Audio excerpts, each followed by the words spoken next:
Bienvenue, je suis ravi de vous accueillir dans ce cours d'initiation au marketing digital. Si le terme n'est pas clair, ne vous en faites pas. D'ici la fin de la première partie, vous serez en mesure d'expliquer à quelqu'un en quoi ça consiste. Si vous avez déjà des notions en marketing digital, prenez ce chapitre comme une opportunité de réviser. Après tout, ça ne fait de mal à personne.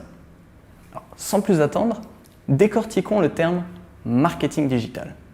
Déjà, il suggère que le marketing digital n'est pas la seule forme de marketing qui existe. Et non, en fait, ce n'est qu'un sous-domaine du marketing fondamental. Alors, je vous propose de prendre le temps d'un chapitre pour voir en détail ce qu'est le marketing au sens large. Dans un premier temps, voyons ce que le marketing n'est pas. Si je vous parle de marketing, qu'est-ce que ça vous évoque?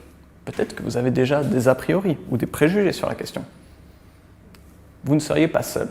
En fait, le marketing n'a pas très bonne réputation.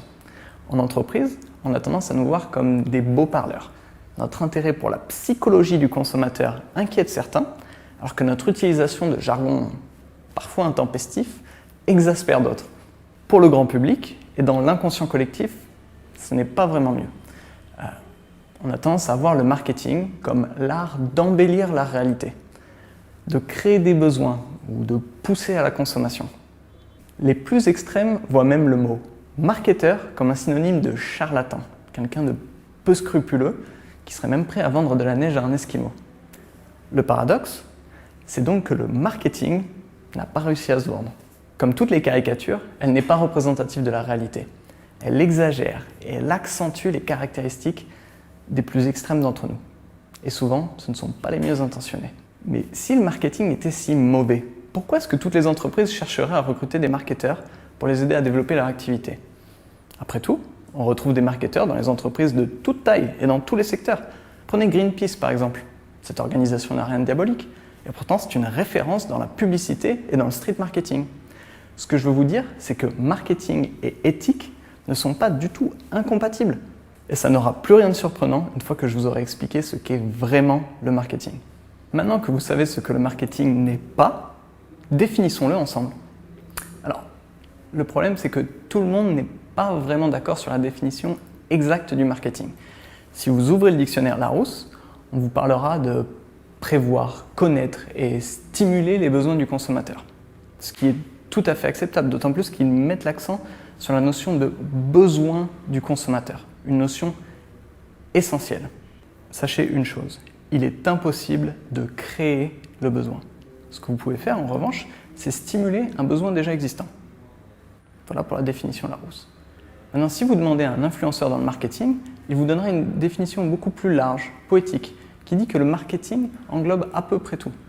Moi, je vais vous donner une définition plus simple et qui vient avec un moyen mnémotechnique en prime. Dans le marketing, il y a le mot market ou marché en français. Si un marché est le point de rencontre entre l'offre et la demande, alors le marketing est l'ensemble des actions visant à faciliter la rencontre entre l'offre et la demande. Si vous voulez lire toutes ces définitions, vous les retrouverez dans la version texte du cours, mais n'oubliez pas, à ce stade, vous n'avez pas besoin de les apprendre par cœur. Essayez plutôt de les comprendre. Vous avez compris ce qu'est le marketing? Très bien. Maintenant, si vous me posez la question, si je devais retenir qu'un seul concept de marketing, lequel ce serait? Je vous répondrai le marketing mix sans aucune hésitation. Le marketing mix, aussi appelé 4P, en anglais, ces 4P viennent de Product, Price, Place and Promotion. En français, ce sont les 4 piliers de toute stratégie marketing. Le premier pilier est la stratégie de produit, c'est-à-dire quelle est votre offre? Qu'est-ce que vous lancez sur le marché? Ça peut être un produit, un service, une application, peu importe. Le deuxième pilier est la stratégie de prix, c'est-à-dire quelle est la contrepartie financière que votre client devra payer pour avoir votre produit. Le troisième pilier est la stratégie de distribution, c'est-à-dire comment est-ce que vous allez faire parvenir votre offre à votre client. Est-ce qu'il doit se déplacer dans une boutique physique? Est-ce qu'il peut commander en ligne et le recevoir chez lui? Est-ce que les deux sont possibles? À vous de le définir. Le quatrième pilier est la stratégie de promotion, c'est-à-dire comment est-ce que vous allez faire connaître votre offre.